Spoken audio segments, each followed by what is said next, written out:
¿Está esta casa situada a las orillas de un lago de Florida poseída por el fantasma de la mujer más odiosamente malvada del mundo? ¿Llevó este hombre a un fantasma en su coche por una solitaria carretera inglesa? Él dice que sí. ¿Por qué el cuerpo de la novia italiana de Chicago está todavía intacto a los 6 años de su muerte? Merodea su fantasma por el cementerio de Mount Carmel, esparciendo tras ella el aroma de su banquete de bodas. Extraños poderes sacados de los archivos de Arthur Clarke, científico, escritor y visionario, inventor del satélite de comunicaciones, autor de 2001, Odisea del Espacio. Desde su retiro de Sri Lanka, analiza los enigmas de este y otros mundos. Estas son las murallas del Gran Fuerte de Gol, construido por los holandeses en el siglo XVII para defenderse de los invasores que llegaban por el mar. El lugar está impregnado de un ambiente especial. Las gentes del pueblo juran que al atardecer han visto una figura espectral de una señorita holandesa flotando silenciosamente entre estas almenas. Como a los habitantes de la Gol, a todo el mundo le gusta una buena historia de fantasmas. Para mucha gente no son sino mera ficción. Según un estudio británico, 1 de cada 10 personas dice haberse encontrado con algún fantasma. Pero ¿son realmente muertos vivientes lo que dicen ver? ¿No serán fruto de su imaginación?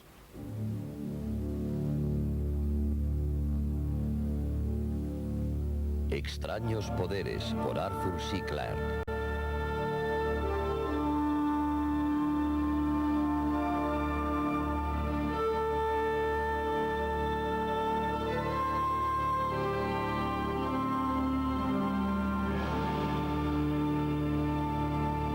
Fantasmas. Este es el lugar donde los buscadores serios de fantasmas vienen en busca de la verdad, la ciudad de Windy. Venid todos, es hora de empezar el viaje. Seguidme. Nos subiremos en el autobús adecuado para emprender un viaje sobrenatural a través de Chicago. Vamos a visitar los lugares mágicos más interesantes del planeta Tierra, aquí en la ciudad de Chicago. Entre estos desfiladeros no se puede encontrar un testimonio mejor que el de su propio guía, Richard Crowe. Buenas tardes, señoras y caballeros. Bienvenidos al viaje sobrenatural en Chicago. El viaje que ustedes van a comenzar esta tarde durará 5 horas. Recorreremos un centenar de millas visitando 13 lugares de los alrededores de Chicago. Cementerios encantados, escenarios de crímenes y otros lugares fantasmagóricos donde gente como ustedes ha experimentado fenómenos poco corrientes o extraños. Tenemos casos para todos los gustos. Y si no encuentran un fantasma que se adapte a sus gustos, al menos pueden decir que han recorrido un camino encantado. El que este autobús seguirá hoy y otros muchos días. A nuestra izquierda pueden ver el cementerio de la Resurrección. Es el cementerio mayor de Norteamérica y además el más conocido por haber sido elegido por el fantasma más querido y visto, María Resurrección. Una de las personas que lo han visto es Jerry Palus, un hombre del sudoeste que en 1939 bailó con el fantasma. Cuando terminamos de bailar esa noche, nos dirigimos al coche y me dijo, ya que tienes coche, llévame a Archer Road. Mientras íbamos hacia allí, me pidió que parase para bajar. Dijo que quería cruzar la carretera. Le dije, hay un cementerio al otro lado. Ella me respondió, lo sé, déjame bajar, por favor. Luego, mientras nos acercábamos a las puertas del Resurrección, se fue desmaterializando. Así fue como me enteré de que era un fantasma. Su mano estaba tan fría y su espalda también, se lo aseguro.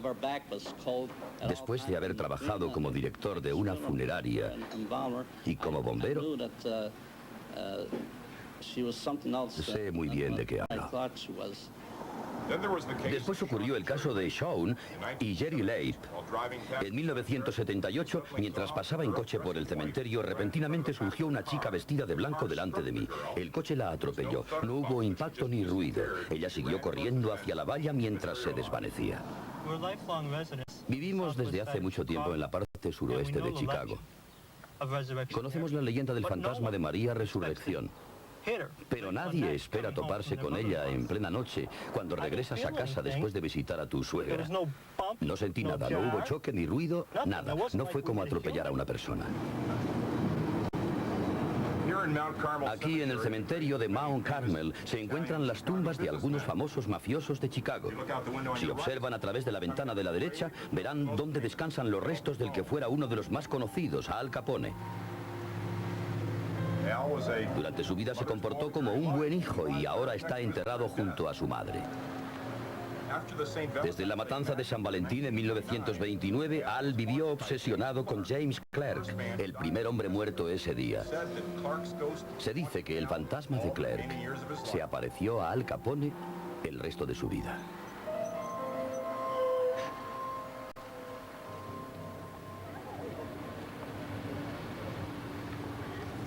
Este panteón de piedra sería el lugar donde descansa Giulia Buccola Petta, la novia italiana, como es conocida. Así es como aparece retratada en el monumento. Fue enterrada con su vestido de novia después de morir en el parto cuando contaba 29 años en 1921. Algún tiempo después de su muerte, su hija Filomena Buccola comenzó a tener una serie de sueños extraños. En estos sueños, Julia regresaba y le rogaba que se exhumaran sus restos. Finalmente, cuando lograron el permiso para la exhumación, habían pasado 6 años. Se extrajo el ataúd de la tierra y cuando lo abrieron, encontraron su cuerpo en perfecto estado, tal como estaba el día de su muerte. Esto resulta de gran interés, pero aún lo es más que se hubiese visto el espíritu de Julia recorriendo el cementerio y la carretera. Hay gente que dice haber percibido un misterioso aroma de rosas, aunque no había rosas a su alrededor. Trabajaba como diseñadora floral y sé que cada color de rosas emite un perfume diferente. Definitivamente, esas eran pequeñas rosas de té, capullos de rosa, y todavía se percibían muy bien sus olores. Yo no dije nada, pero 15 minutos más tarde en el autobús, Crow preguntó cuántos habíamos percibido un olor a rosas. 4 o 5 de nosotros lo habíamos olido. Estábamos a primeros de noviembre. Para concluir nuestra gira sobrenatural por Chicago, quisiera agradecerles a todos que nos hayan acompañado. Espero que hayan pasado un magnífico día. No me importa de dónde sean, pero les pido que siempre se acuerden de apoyar a sus fantasmas locales. Whale Lake, Oklahoma, Florida. En esta apartada casa tuvo lugar en 1935 uno de los mayores tiroteos de la historia del FBI. La famosa gángster Ma Baker se había ocultado en ella junto a su hijo Freddy y un considerable arsenal. Tras el tiroteo, la casa quedó completamente agujereada, así como la madre y el hijo.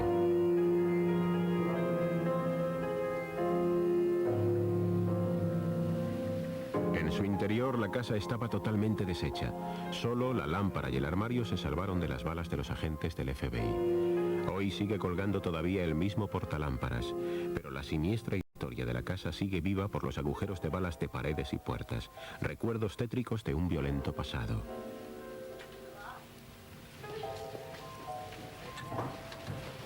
Actualmente la casa es el lugar de veraneo de su propietaria, la señora Elizabeth Ternent.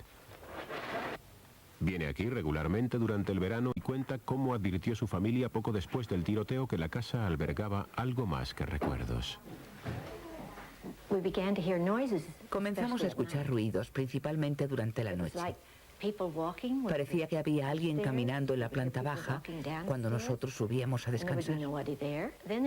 Sin embargo, allí no había nadie. A veces incluso oíamos gente que parecía jugar a las cartas. Parecían más de 3 o 4 personas. Hablaban mucho y en voz alta, tanto que podíamos oír sus palabras, pero no entenderlas. Oíamos cómo caían las cartas sobre la mesa, sus discusiones y una especie de alaridos entre ellos. También se escuchaban las fichas sobre la mesa, pero nunca encontrábamos a nadie cuando íbamos a investigar. Su hija recuerda lo que ocurrió un día que 3 chicas fueron a pasar la noche. Al día siguiente, una de ellas parecía estar alterada. Dijo que había tardado en dormirse más que las otras y que estando acostada, casi dormida, vio o escuchó a alguien que estaba sentado en el borde de su cama y se cepillaba el pelo. Dijo que había intentado despertar a las otras chicas, pero que estaba fuera de su alcance. A la mañana siguiente, juró sobre la Biblia que todo eso había ocurrido realmente. Creo que ahora la familia está convencida de que no pudo haber sido otra cosa, sino el espíritu o el fantasma de Ma Baker.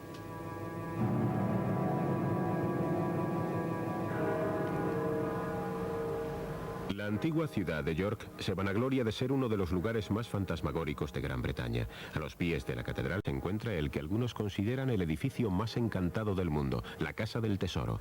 Se dice que todo un ejército romano está atrapado en sus lúgubres bodegas. Harry Martindale, en aquel entonces aprendiz de fontanero, los vio en 1953. Visitaba el lugar con frecuencia acompañando a grupos de turistas. Martindale estaba instalando tuberías para calefacción en una bóveda que, sin él saberlo, había sido construida sobre una calzada romana. Repentinamente un soldado surgió de un muro.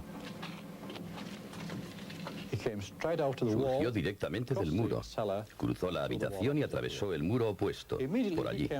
Inmediatamente después de haber desaparecido, empecé a ver caballos con jinetes.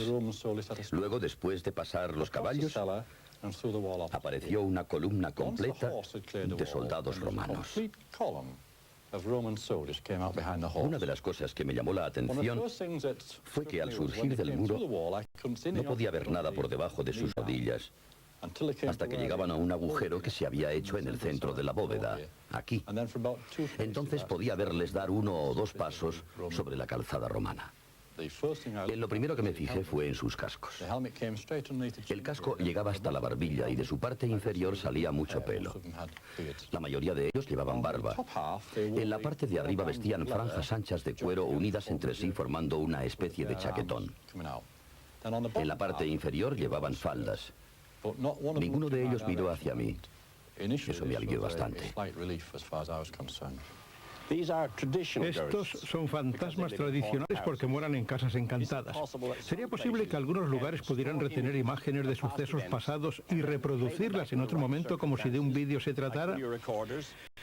A este fenómeno se le ha llamado la teoría de la cinta de piedra, y aunque suene demasiado fantástico, algo similar puede ocurrir con los sonidos. Un ingeniero americano, Richard Woodbridge, dice haber recapturado sonidos del pasado y ha establecido una nueva ciencia, la arqueología acústica. El doctor Woodbridge se percató de que una de las invenciones más antiguas del mundo, el torno de alfarería, guardaba un gran parecido con una de las últimas, el fonógrafo. Decidió dedicarse a explorar cuidadosamente restos de cerámica con un receptor de gran sensibilidad. Cree que al menos en un caso fue capaz de recapturar sonidos grabados accidentalmente en un torno. Pues bien, el sonido sobrevive al tiempo. ¿Podría ocurrir también con imágenes del pasado? No tengo ni idea de cómo podría suceder esto, pero es una posibilidad. Pero quizá no sea necesario recurrir a tales explicaciones. También está la idea de que los fantasmas son producto de imaginaciones exaltadas. En un viaje por Estados Unidos en 1974, Vicky Brand tuvo una visión terrorífica. Vio a un siniestro motorista. Parecía tan malvado. Era como un asesino. Iba vestido con un traje de cuero que dejaba al descubierto su pecho peludo y su gran abdomen que colgaba sobre el cinturón. Encontrarme sola ante una figura de aspecto tan extraño y siendo tan tarde me paralizó. Pensé, me va a matar. No hice más que pensarlo y desapareció. Simplemente se desvaneció en el aire. El terrible motorista resultó ser una alucinación, como Vicky Branden advirtió enseguida.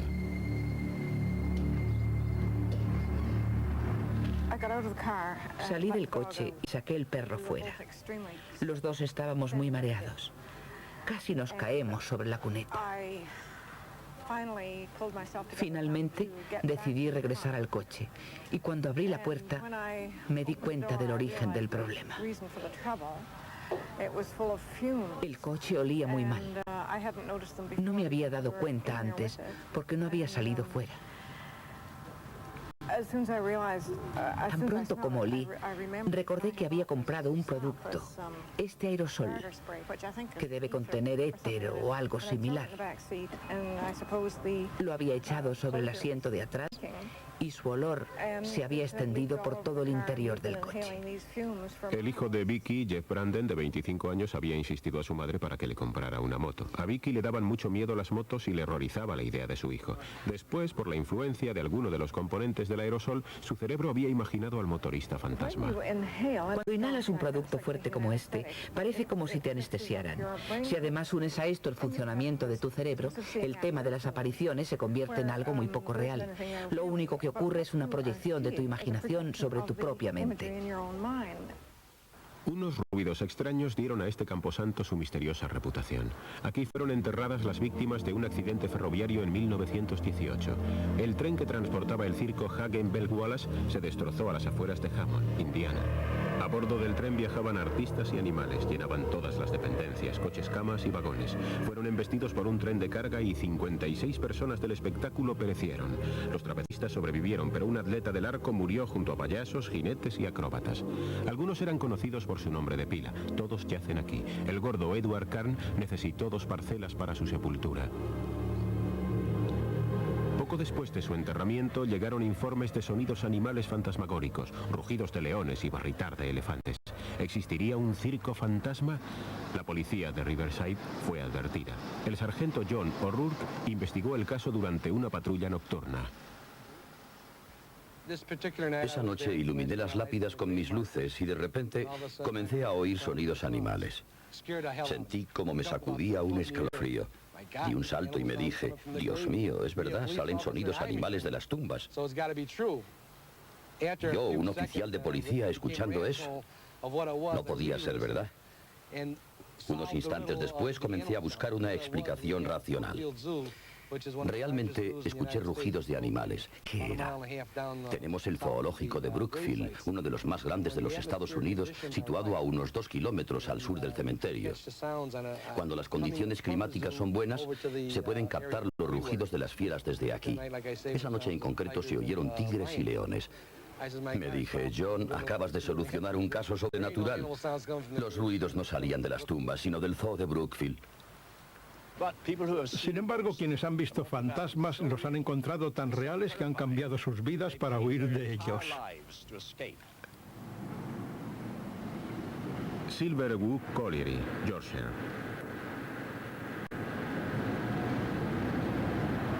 Los mineros descienden a la mina de carbón, pero un hombre se queda arriba. A Stephen Dimble le da miedo descender. Él tuvo un encuentro con una imagen espectral en la oscuridad de las galerías. Mi primera impresión fue que era algún compañero tonteando, así que lo enfoqué con mi luz.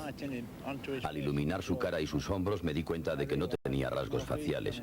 Vestía algo parecido a un viejo chaleco y una camiseta. Su chaleco era más oscuro que la camiseta, pero realmente no pude apreciar los colores debido a la suciedad. También llevaba un viejo casco como este. Estos son los cascos que se usaban antiguamente. Entonces me di cuenta de que era un fantasma. Tiré todo el equipo que llevaba encima y eché a correr hacia el pozo inferior. Lo siguiente que recuerdo es cómo desperté en el hospital. Después de aquello, algunos compañeros me han contado que lo único que yo lograba decir en esos momentos era: lo he visto. Ayúdanos, Señor. Lo he visto. Lo he visto. El pozo le provoca tal terror que Dimble ha preferido un recorte de sueldo antes que volver a descender. Por eso permanece en la superficie. Sé que no volveré a bajar otra vez. Antes de bajar al pozo prefiero despedirme. El enmoquetador Roy Fulton sabía lo que podía esperarle en aquella carretera apartada de Bedfordshire.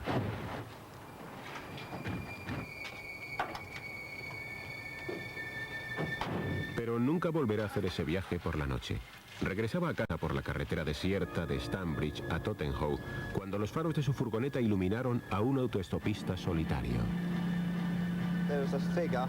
Había un hombre haciendo autostop en el lado izquierdo de la carretera. Me paré. Le diré dónde exactamente. Aquí. Donde estamos ahora. Pensé que iría a Tottenham o a Dan Stable y me dije, voy a llevarle. Vino hacia mí, abrió la puerta de la furgoneta, se metió dentro y se sentó. Le pregunté a dónde iba y lo único que decía era... Bueno, no decía una palabra, solo señalaba la carretera. Puse en marcha la furgoneta y no hablamos nada durante todo el viaje. Para romper el hielo saqué mi paquete de cigarrillos y me volví para ofrecerle uno. Él había desaparecido. No puedo decir si era un hombre o un chaval. Me dio un susto tremendo. Me volví y miré atrás, dentro de la furgoneta. No estaba allí. Lo sé porque había dado la luz interior del vehículo. Me entró pánico. Puse la primera y me fui como alma que lleva el diablo. Se dirigió a un pub local, el Glider. El landlord, Bill Stone, recuerda que Fulton llegó temblando más blanco que la cera. Me dijo, ponme un vaso de whisky. Yo le dije, ¿has visto un fantasma o qué? Me contestó, sí, lo he visto. Yo le repliqué, no digas tonterías, pero él insistió en que había visto un fantasma. Insistía en que tenía que ir a la comisaría, porque si alguien aparecía herido o así, sería él y prefería encontrarlo entonces mejor que cualquier otro día. Estando en casa, continuaba obsesionado con el tema. Se acostó con todas las luces encendidas porque estaba convencido de que el fantasma vendría a casa. Creía que lo había seguido hasta aquí. Obviamente, alguien se montó en la furgoneta. Hoy todavía no sé lo que fue.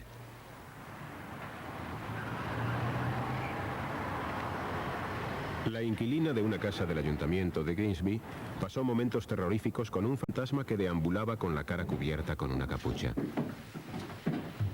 Sharon Gremney tuvo que coger a sus hijos y trasladarse a un lugar más seguro. Mi hija pequeña llevaba durmiendo aquí 3 meses, cuando comenzó a tener pesadillas espantosas. Decía que algo entraba en su dormitorio y la despertaba, y que llevaba la cara cubierta de trapos. Estaba en mi cama y ese hombre se metía en el dormitorio. Llevaba la cabeza cubierta con trapos y no pude ver su cara. Venía a mi habitación todas las noches gritando. La metía en mi cama y se dormía enseguida. Todo esto comenzó a repetirse cada noche. Se despertaba y siempre contaba lo mismo. La saqué de ese dormitorio y la puse en el dormitorio de atrás. Después de un par de noches comenzó a dormir bien. Ya no se despertaba. Llevé a la nueva habitación todos sus juguetes. Ella no volvió a jugar en su antiguo dormitorio. Pocas semanas después de que su amiga Janet hubiera visto el fantasma, Sharon se lo encontró de frente. Serían las 8:30 de la tarde. Yo estaba acostando al pequeño, lo estaba arropando. Se fue la luz y comencé a oír ruido de pasos. Cuando se encendieron las luces de nuevo, el fantasma se metió en el dormitorio y se puso a los pies de mi cama. No pude verle los ojos, ni la nariz, ni nada, solo la capucha. No le vi el pelo. Me quedé mirándole y pensé, si salgo corriendo de la habitación, me va a cerrar la puerta. Va a intentar cogerme y encerrarme en el dormitorio. Pero sentí un impulso dentro de mí y salí corriendo de la habitación. Me olvidé de todo, hasta del niño. Salí corriendo derecha a las escaleras. Entonces pedí a Janet que subiera para coger al niño entre las dos. Y subió corriendo. Sacamos al niño del dormitorio, pero el fantasma había desaparecido. El ayuntamiento, con gran comprensión, buscó otra vivienda a Sharon. No tengo ninguna duda de que la gente ve apariciones, pero no creo en el retorno de los muertos. Es muy raro que 2 personas vean un fantasma a la vez. Esto me infunde graves sospechas sobre la objetividad de los que ven fantasmas. Tengo una teoría que es lo suficientemente disparatada para ser verdad. El ojo humano es una cámara que graba las imágenes del mundo exterior en su pantalla ultrasensible, la retina. Después transmite la imagen al cerebro. ¿Podría este sistema funcionar al revés en determinadas circunstancias de manera que el cerebro transmitiera imágenes al ojo El ojo entonces no funcionaría como una cámara, sino como una pantalla de televisión, pero creería que estaba viendo la imagen. Este fenómeno podría desencadenarse por causas diversas: una gran angustia, una fuerte emoción, una alucinación provocada por drogas o sencillamente por una expectativa interna. Pero ¿es digna esta teoría mía de añadirse a las muchas teorías existentes? A todos nos encanta una buena historia de fantasmas, pero ¿nos interesa realmente conocer la verdad de las cosas?